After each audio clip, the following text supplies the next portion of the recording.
Hello everyone, आप सभी का स्वागत है आपके अपने और फेवरेट चैनल एडुटैप में। हम यहाँ पर यूपीएससी, ईपीएफओ, एपीएफसी, ईओ एओ एग्जामिनेशन की तैयारी कर रहे हैं, जिसमें हम जनरल साइंस सब्जेक्ट पढ़ रहे हैं। आज का हमारा टॉपिक है एसिड एंड बेसिस, जिसमें हम पार्ट नंबर 3 पर पहुंच चुके हैं। पार्ट नंबर 1 और पार्ट नंबर 2 हमने ऑलरेडी कंप्लीट कर लिया, लेकिन वो पार्ट्स भी आपके लिए इंपॉर्टेंट है। एंड पार्ट नंबर 3 इन तीनों पार्ट्स में से मोस्ट इंपॉर्टेंट है, जिसमें हम आज इंडिकेटर्स के बारे में पढ़ने वाले। अब ये इंडिकेटर्स क्या होते हैं? अगर आपके पास कोई सॉल्यूशन दिया है, आपको पता ही नहीं है कि वो एसिड है या बेस है, तो then we use indicators. Indicators हमें कलर चेंज से ये बताते हैं कि वो सॉल्यूशन एसिड है कि बेस है। तो आज हम इस वीडियो में बहुत सारे इंडिकेटर्स के बारे में पढ़ने वाले, तो वीडियो को आपको लास्ट तक देखना, हो सके तो इसे फटाफट से लाइक और शेयर ही करते जाएंगे। तो सबसे पहला क्वेश्चन है आपका, which of the following is a natural acid base indicators. ये क्वेश्चन करने के पहले हम समझ लेते हैं इंडिकेटर्स। तो हमने देख लिया कि क्या होता है, कितने टाइप के इंडिकेटर्स होते हैं, आपको याद रखना है। पहला तो आपका नेचुरल ही है, नेचुरल एसिड बेस इंडिकेटर, यानी कि जो नेचुरल तरीके से प्रिपेयर किए जाते हैं। इसके अंदर भी जो सब पार्ट्स है वो मैं अभी आपको बताने वाली हूँ। सेकेंड इंडिकेटर आपको याद रखना है सिंथेटिक इंडिकेटर्स। सिंथेटिक इंडिकेटर्स क्या होते हैं? जो नेचुरल तरीके से नहीं प्रिपेयर किए जाते, वो मैन मेड इंडिकेटर्स होते हैं, उसे हम सिंथेटिक इंडिकेटर्स कहते हैं। थर्ड होता है हमारा all factory indicators. Third indicators होते हैं ओल फैक्ट्री इंडिकेटर्स। अब नेचुरल इंडिकेटर्स तो हमने देख लिया कि जो नेचुरल तरीके से प्रिपेयर किए जाते हैं, लेकिन आपको मैंने एसिड और बेस कैसे याद रखना है उसकी एक शॉर्ट ट्रिक कहा बताया था कि फर्स्ट और सेकेंड पार्ट में। तो आप इस तरीके से याद कर सकते हैं, एक बार रिवाइज कर लेते हैं। एसिड आपको कैसे पता चलेगा? जिसमें H आयंस होते हैं, जिसमें H रहेगा वो हमारे क्या कहलाते हैं? एसिड कहलाते हैं। और OH जिसमें रहता है, OH जिसमें रहता है वो क्या कहते हैं? बेस कहलाते हैं। अगर मैंने कहा कि HCl, अगर मैंने एग्जांपल लिया HCl का, इसमें क्या आ रहा है? सिर्फ H आ रहा है, OH नहीं आ रहा। इट मींस कि HCl हाइड्रोक्लोरिक क्या है? एक एसिड है। अगर मैंने NaOH कहा, NaOH, तो OH क्या है? हमारा बेस है। ये सोडियम हाइड्रोक्साइड एक बेस है। अब बात करते हैं इंडिकेटर्स की। तो नेचुरल इंडिकेटर्स के अंदर अगेन 4 टाइप के इंडिकेटर्स आते हैं। आपको पहला याद रखना है लिटमस पेपर, जो आपके लिए मोस्ट इंपॉर्टेंट है। लिटमस पेपर अभी नेचुरल तरीके से कैसे प्रिपेयर होता है ये भी आपको याद रखना है कि लिटमस पेपर जो प्रिपेयर होता है वो किससे प्रिपेयर होता है? लाइकेन से। लाइकेन से प्रिपेयर होता है। ये बहुत इंपॉर्टेंट क्वेश्चन है आपके एग्जाम के लिए, इसे आप इंपॉर्टेंट मार्क करेंगे। लिटमस पेपर एक नेचुरल इंडिकेटर है, और नेचुरल तरीके से कैसे बनता है, कैसे प्रिपेयर किया जाता है? लाइकेन से प्रिपेयर किया जाता है। लाइकेन जो है उसके अंदर एल्गी और फंगस रहता है। एल्गी और फंगस क्या है? एक नेचुरल अकरिंग एनिमल्स है, नेचुरल अकरिंग माइक्रो ऑर्गेनिजम्स है, इसीलिए इसे क्या कहा जाता है? नेचुरल इंडिकेटर कहा जाता है। सेकेंड आपको नेचुरल इंडिकेटर याद रखना है टर्मरिक। टर्मरिक हम डेली यूज करते हैं। टर्मरिक सभी को पता है कि टर्मरिक एक नेचुरल इंडिकेटर है, नेचुरल तरीके से प्रिपेयर की जाती है। थर्ड आपको याद रखना है रेड कैबेज जूस। थर्ड आपको याद रखना है रेड कैबेज जूस। फोर्थ आपको याद रखना है China rose petals. China rose petals. ये चारों जो है ये क्या है? आपके नेचुरल एसिड बेस इंडिकेटर्स है। ये किस तरीके से प्रिपेयर होते हैं? नेचुरल तरीके से। दूसरा आपको सिंथेटिक इंडिकेटर्स के अंदर बहुत सारे आते हैं, लेकिन 2 आपके एग्जाम के लिए मोस्ट इंपॉर्टेंट है। 2 बस आपको याद रखना है, जो आपके एग्जाम में क्वेश्चन बहुत बार पूछा जाता है। एक है फिनोप्थलीन, एक आपको याद रखना है फिनोप्थलीन। दूसरा आपको याद रखना है मिथिल ऑरेंज। दूसरा याद रखना है मिथिल ऑरेंज। और भी होता है ब्रोमोथाइमोल ब्लू। ब्रोमोथाइमोल ब्लू ये भी हम पढ़ेंगे, लेकिन ये इतना ज़्यादा एग्जाम के पॉइंट ऑफ व्यू से इंपॉर्टेंट नहीं है। अगर अब मैं ऑल फैक्ट्री इंडिकेटर्स की बात करूं, तो ऑल फैक्ट्री इंडिकेटर्स जो है ये दोनों से बहुत अलग है। नेचुरल और सिंथेटिक इंडिकेटर्स क्या करते हैं? कलर चेंज से वो ये बताते हैं कि वो एसिड है कि बेस है। नेचुरल और सिंथेटिक इंडिकेटर्स क्या बताते हैं? कलर चेंज करके। अभी मैं सारी बातें आपको, पूरा वीडियो अगर आप लास्ट तक देखते हैं तो कैसे कैसे कलर चेंज कौन कौन से इंडिकेटर से होते हैं पूरा आपको समझ में आ जाएगा। तो नेचुरल और सिंथेटिक इंडिकेटर्स जो है वो कलर चेंज से बताते हैं कि वो एसिड है कि बेस है। लेकिन ऑल फैक्ट्री इंडिकेटर्स स्मेल से बताते हैं। अगर किसी चीज की स्मेल चेंज हो रही है, वो किसके अंदर आता है? ऑल फैक्ट्री इंडिकेटर्स के अंदर आता है, और ऑल फैक्ट्री भी इतना ज़्यादा एग्जाम में नहीं पूछा जाता। तो आपको ये जो 6 इंडिकेटर्स जो हम पढ़ने वाले हैं ये आपके लिए मोस्ट इंपॉर्टेंट रहेंगे। तो क्वेश्चन में आते हैं वापस से, which of the following is a natural acid base indicator. तो अभी हमने देख लिया कि नेचुरल एसिड बेस के अंदर हमारे ये 4 आते हैं, उसमें से हमें कौन सा दिख रहा है, रेड कैबेज जूस दिख रहा है, रेड कैबेज जूस। तो आंसर क्या हो जाएगा हमारा option number C, methyl orange, phenolphthalein और ब्रोमोथाइमल ब्लू, ये तीनों क्या है, हमारे सिंथेटिक एसिड बेस इंडिकेटर है। ठीक है, आगे बढ़ते हैं, क्वेश्चन नंबर सेकंड में आते हैं, what colour does litmus paper turn in acidic solution. अब हर एक क्वेश्चन में हम कैसे कैसे इंडिकेटर्स, कौन कौन सा कलर करने वाले हैं, एक एक क्वेश्चन से सारे इंडिकेटर्स क्लियर करेंगे। तो आपकी सबसे पहली बात आ रही है लिटमस पेपर की। लिटमस पेपर जो रहते हैं वो स्ट्रिप्स के फॉर्म में रहते हैं, एकदम थिन स्ट्रिप्स रहती है, ब्लू और रेड कलर की। कैसे रहती है, ब्लू कलर की और रेड कलर की लिटमस पेपर्स रहते हैं। अब ब्लू लिटमस पेपर को या तो आप एसिड में डालेंगे या तो आप बेस में डालेंगे। तो आपको याद रखना है कि ब्लू लिटमस पेपर किस में टर्न होता है, रेड कलर में टर्न होता है। कब, जब उसे हम किस में डालते हैं, एसिड में डालते हैं।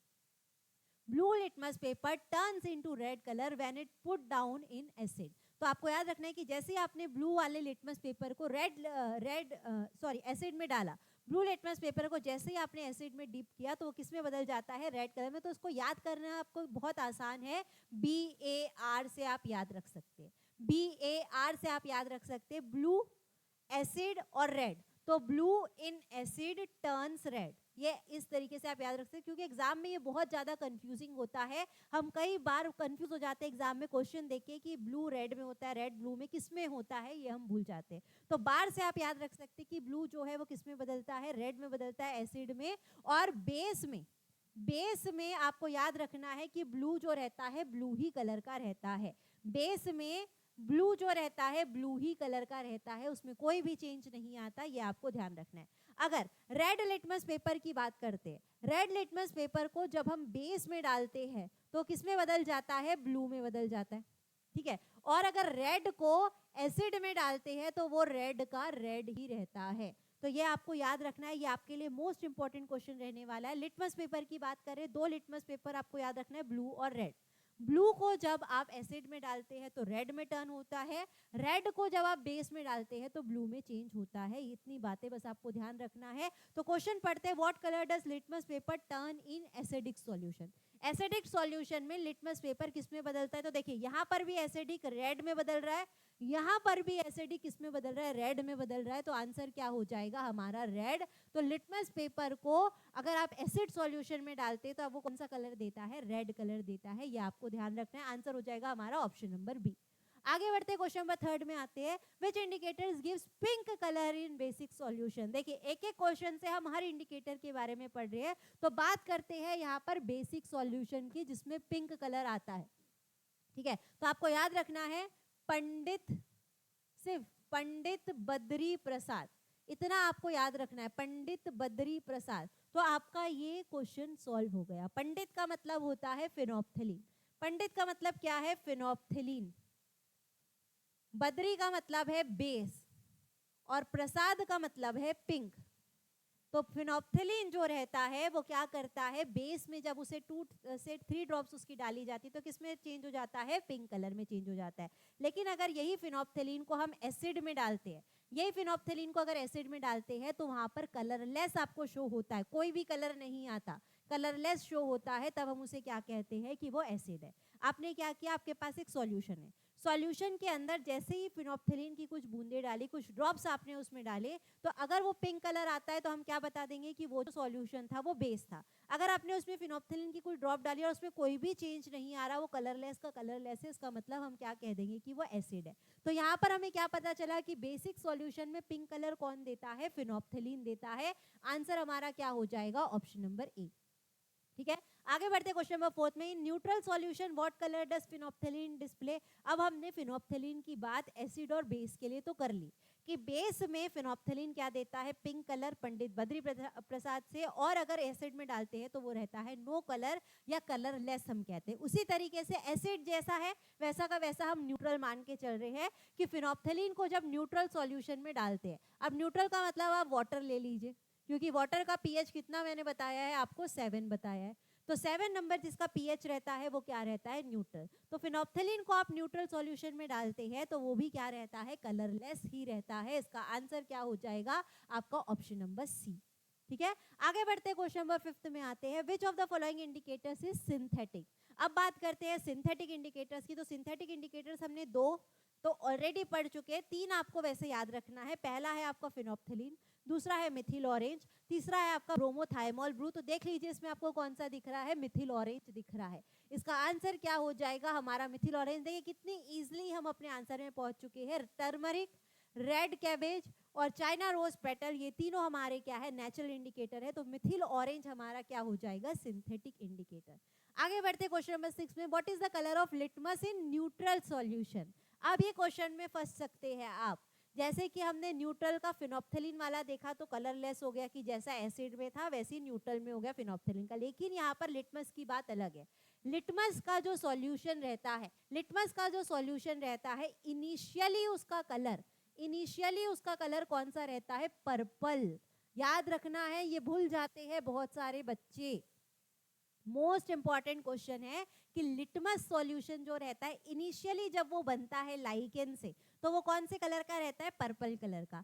बाद में जब उसकी स्ट्रिप्स वगैरह बनती तब वो ब्लू और रेड होता है। तो जब लिटमस को हम न्यूट्रल सॉल्यूशन में डालते हैं, लिटमस को जब न्यूट्रल सॉल्यूशन में डालते हैं तो पहले भी वो पर्पल कलर का रहता है और बाद में भी क्या रहेगा, पर्पल कलर का। आंसर क्या हो जाएगा इसका, डी, पर्पल। ठीक है, यहाँ पर बहुत सारे बच्चे रॉन्ग करके आते हैं, आपको ये ध्यान रखना है, आपको ये गलती नहीं करके आना है। आगे बढ़ते क्वेश्चन नंबर 7 में। What colour does Mithil orange turn in basic solution. अब बात आती है मिथिल ऑरेंज की। मिथिल ऑरेंज का कलर चेंज देख लेते हैं। मिथिल ऑरेंज की अगर बात करें तो मिथिल ऑरेंज इनिशियली जब ये बनता है तो ऑरेंज ही कलर का रहता है। वैसे भी हमें नाम से समझ आ रहा है कि इनिशियली ये कैसा रहेगा, ऑरेंज कलर का। लेकिन जैसे ही हम उसे एसिड में डालते हैं तो वो आ जाता है रेड ब्राउन कलर, थोड़ा सा रेडिश ब्राउन कलर आता है। और बेस में डालने से मिथिल ऑरेंज टर्न हो जाता है येलो कलर में। ये आपके लिए मोस्ट इंपॉर्टेंट है। अब इसे कैसे याद रख सकते हैं, कि आप याद रख सकते हैं कि एसिड जो रहता है बहुत ही डेंजरस रहता है। एसिड को बोला जाता है कि छुओ मत, एसिड बहुत डेंजरस है। डेंजरस का साइन हमेशा रेड कलर का रहता है। डेंजरस का साइन आपने कहीं पर भी बना हुआ देखा होगा तो रेड कलर का रहता है। तो एसिड हमारा क्या बदल जाता है, रेड कलर में बदल जाता है, तब हम उसे क्या कहते हैं, एसिड कहते हैं। और अगर वो येलो कलर में चेंज होता है मिथिल ऑरेंज डालने से, इसका मतलब वो क्या है, बेस है। तो यहाँ पे क्या बोल रहा है, मिथिल ऑरेंज बेसिक सॉल्यूशन में कौन सा कलर देगा, तो हम अपने आंसर पर पहुंच चुके हैं, येलो कलर देगा। बेसिक पूछा है तो मिथिल ऑरेंज को बेसिक सॉल्यूशन में डालने से येलो कलर देता है। आगे बढ़ते क्वेश्चन नंबर 8 में। What colour change does phenolphthalein show when a solution turns from acidic to basic. Phenolphthalein हमने बहुत अच्छे से समझ चुका है। तो फिनोप्थेलिन को जब एसिडिक में पहले डालना है और बाद में बेसिक में डालना है। तो फिनोप्थेलिन को जैसे ही एसिडिक सॉल्यूशन में डाला जाता है वो क्या रहता है, कलरलेस। तो एसिडिक वाला क्या हो जाता है, कलरलेस। फिर उसी फिनोप्थेलिन को अगर आपने बेसिक में डाला तो हमने क्या पढ़ा है, पंडित बद्री प्रसाद। पंडित बद्री प्रसाद यानी कि बेसिक में वो क्या देता है, पिंक कलर देता है। तो कलरलेस टू पिंक हमें किस में दिख रहा है, ऑप्शन नंबर बी में। आंसर क्या हो जाएगा इसका आपका, ऑप्शन नंबर बी। तो अगर ये ही क्वेश्चन उल्टा पूछता, बेसिक टू एसिडिक पूछता, तो हम पिंक टू कलरलेस डालते थे, क्योंकि पहले बेसिक में डालना है और बाद में हमें एसिडिक में डालना है। आगे बढ़ते क्वेश्चन नंबर 9 में। Which indicator would you use to determine weak acid from a strong acid. इसे आप सभी इंपॉर्टेंट मार्क करेंगे। अगर आपके पास दोनों एसिड है, वीक एसिड है और स्ट्रॉन्ग एसिड। अब ये मैंने आपको बहुत अच्छे से पार्ट नंबर 2 में बताया है कि वीक एसिड और स्ट्रॉन्ग एसिड क्या होते हैं। एक बार और समझ लेते हैं कि हमारे पास पीएच स्केल है। पीएच स्केल है 0 से 14। 7 नंबर पे क्या रहता है, न्यूट्रल रहता है। 7 नंबर पे क्या रहता है, न्यूट्रल। अगर जो 7 के पास रहता है वो क्या रहता है, वीक एसिड। 7 नंबर के पास जैसे कि मैंने 6.8 कहा, 6.9 कहा, ये क्या रहते हैं, वीक एसिड। और जैसे जैसे वो 0 के पास जाते हैं तो एसिड क्या बनते हैं, हमारे स्ट्रॉन्ग एसिड होते जाते हैं। तो अगर आपको डिफरेंशिएट करना है वीक एसिड और स्ट्रॉन्ग एसिड में तो हम किसका यूज करते हैं, आपको याद रखना है, मिथिल ऑरेंज का। मोस्ट इंपॉर्टेंट क्वेश्चन है। जब भी आपके पास दोनों एसिड है और आपको बताना है कौन सा वीक एसिड है कौन सा स्ट्रॉन्ग एसिड है, तो कौन सा इंडिकेटर यूज करते हैं, मिथिल ऑरेंज। अब मैंने 3 स्ट्रॉन्ग एसिड आपको हमेशा के लिए याद रखने के लिए कहा है, 3 ही आपको याद रखना है। 3 स्ट्रॉन्ग एसिड कौन कौन से है आपका, एक है HCl हाइड्रोक्लोरिक एसिड, दूसरा है आपका HNO3 यानी कि नाइट्रिक एसिड, और तीसरा है आपका H2SO4 यानी कि सल्फ्यूरिक एसिड। ये तीन आपको बाय हार्ट लर्न कर लेना है कि ये तीन हमारे स्ट्रॉन्ग एसिड है। ठीक है, आगे बढ़ते हैं। ये आज का हमारा लास्ट क्वेश्चन रहेगा, question number 10। When turmeric is mixed with soap solution what colour change occurs. ये आपके लिए इंपॉर्टेंट क्वेश्चन रहेगा। टर्मरिक के ऊपर बहुत सारे बच्चे कंफ्यूज होते हैं। टर्मरिक जो रहती है इनिशियली सभी को पता है येलो कलर की रहती है। टर्मरिक की अगर बात करते हैं ये क्या रहती है, येलो कलर की रहती है। जैसे ही हम इसे एसिड में डालते हैं, जैसे ही हम टर्मरिक को एसिड में डालते हैं तो वो जो इनिशियल कलर रहता है वैसा का वैसा ही रहता है, येलो का येलो ही रहता है। तो यहाँ पर बच्चे कंफ्यूज क्या होते हैं कि मैंने कहा कि वैसा का वैसा ही रहता है, तो वो ये सोचते हैं कि एसिड जो है वो कलरलेस हो जाता है। हम वैसा का वैसा क्या बोल रहे हैं, कलरलेस, लेकिन ऐसा नहीं है, क्योंकि टर्मरिक पहले येलो कलर की थी। वैसा का वैसा ही रहने का मतलब है कि वो पहले भी येलो थी और बाद में भी येलो ही रहेगी, तो एसिड में डालने पर वो होता है येलो कलर। लेकिन अगर उसे बेस में डालते हैं, बेस में डालते हैं तो कौन सा कलर शो करता है, रेड कलर शो करता है। ठीक है, ये बात हो गई टर्मरिक की। अब क्वेश्चन पे आते हैं, सोप सॉल्यूशन की बात पूछ रहा है, तो आपको मैंने ये भी बताया है कि हमारा सोप किससे बनता है, सोडियम हाइड्रोक्साइड से बनता है। किससे बनता है, सोडियम हाइड्रोक्साइड से बनता है, या पोटेशियम हाइड्रोक्साइड फैटी एसिड से हमारा सोप सॉल्यूशन बनता है। ठीक है, अब देखिए जिसमें OH है वो हमारा क्या है, बेस है। जिसमें OH है हमारा क्या है, बेस है। तो टर्मरिक को अगर आपने बेस में डाला तो कौन सा कलर शो करने वाला है, रेड कलर। यानी कि टर्मरिक पहले कौन सा था, येलो, और बाद में क्या हो जाएगा, रेड कलर हो जाएगा। आंसर इसका हो गया हमारा ऑप्शन नंबर बी। तो ये थे आज के हमारे टोटल 10 क्वेश्चन। तो आज के लिए बस इतना ही, मिलते हैं नेक्स्ट पार्ट में। आप सभी को तब तक के लिए thank you, bye, take care and all the best.